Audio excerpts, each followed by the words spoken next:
Hello students, my self Randeep Singh और हम discuss करने वाले हैं आज एक्सरसाइज 9.1 का क्वेश्चन नंबर सेकंड। देखो क्या कह रहा है। एबीसीडी क्वाड्रिलेटरल है और इन विच एडी इक्वल्स टू बीसी, ये आपको गिवन है। आप ध्यान देना इस पे।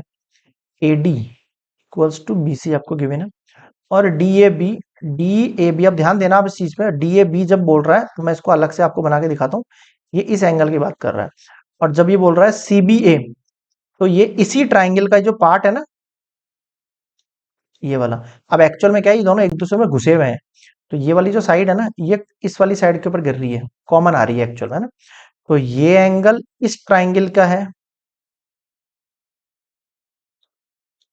और जब मैं ये वाला ट्राइंगल ले रहा हूं तो यहां मेरे पास ये वाला साइड, ये वाला एंगल है। ये दोनों इक्वल क्या है, इक्वल है। प्रूफ करना है एबीडी। तो मैं ले लेता हूं सबसे पहले इन ट्राइंगल ए बी डी, उसी में लूंगा मैं।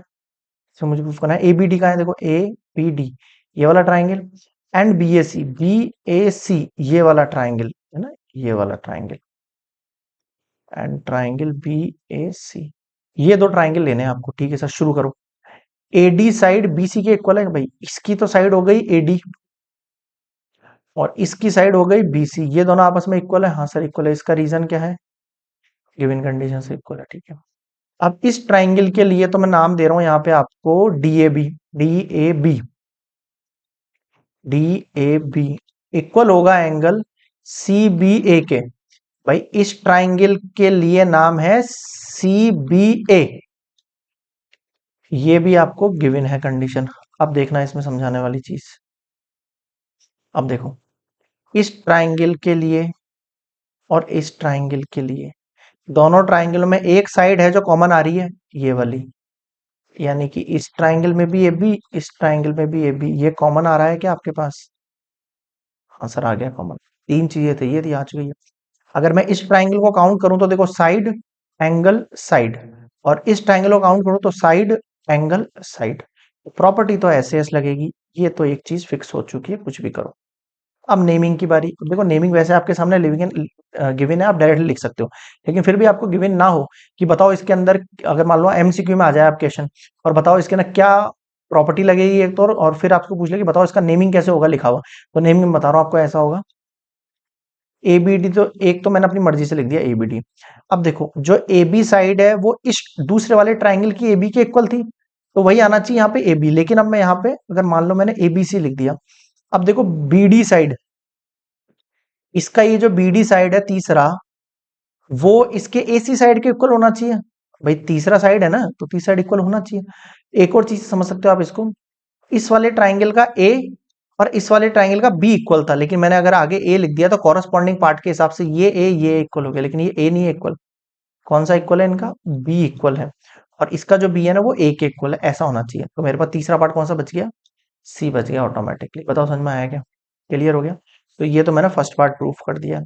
सेकंड पार्ट बोल रहा है बीडी इक्वल्स टू एसी। देखो वही चीज आगे जो बोल रहा था, बीडी इक्वल्स टू एसी, ये तो आना ही है। सेकंड पार्ट में मैं कह रहा हूं इसका तो बीडी और इसका एसी, ये आपस में क्या होंगे सर? ये आपस में इक्वल होंगे। कौन से रूल से इक्वल होंगे बेटा? सीपीसीटी से। थर्ड पार्ट देखो, ए बी डी, क्या कह रहा हूं मैं? ए बी डी, ये छोटा वाला पार्ट। समझ रहे हो कलाकारी? ट्राइंगल तो वही है आपके पास, ट्राइंगल तो वही है आपके पास, इसके पास भी। लेकिन ये बोल रहा है इसका ये वाला पार्ट ए बी डी और बी ए सी, इसका ये वाला पार्ट, ये दोनों इक्वल है। सर ये कैसे पता लगा? कॉन्ग्रुएंसी में देखो आप, कॉन्ग्रुएंसी में देखो, इस वाले ट्राइंगल का बी वाला पार्ट कौन सा है? ये है एबीडी। और इस वाले ट्राइंगल का पार्ट है A B A C. B ए सी का मतलब है ये है बी ए सी, बी ए सी, ये वाला बी ए सी। ये दोनों इक्वल हैं। ये भी कौन से रूल से? सीपीसीटी से। अब मुझे बताओ क्या समझ में नहीं आया? सीपीसीटी की फॉर्म बताइए आपको, corresponding pair of concurrent triangles, simple.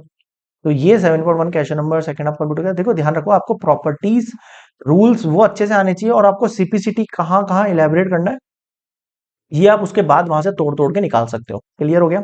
I hope आपको अंडरस्टैंड हो रहे होंगे सारे के सारे वीडियो लेक्चर। किसी भी चैप्टर्स के लिए डाउट है आप प्लेलिस्ट चेकआउट कर सकते हो। क्लास 9, क्लास 10, क्लास 11, क्लास 12 सबके आपको वीडियो लेक्चर प्रोवाइड हो जाएंगे। थोड़ा टाइम लग सकता है बट हाँ विद इन 1 और 2 मंथ आपको कंप्लीट एनसीईआरटी न्यू 2023-24 के अकॉर्डिंग जो है सारे लेक्चर प्रोवाइड हो जाएंगे। यहाँ पर मिल रहा है नेक्स्ट वीडियो में।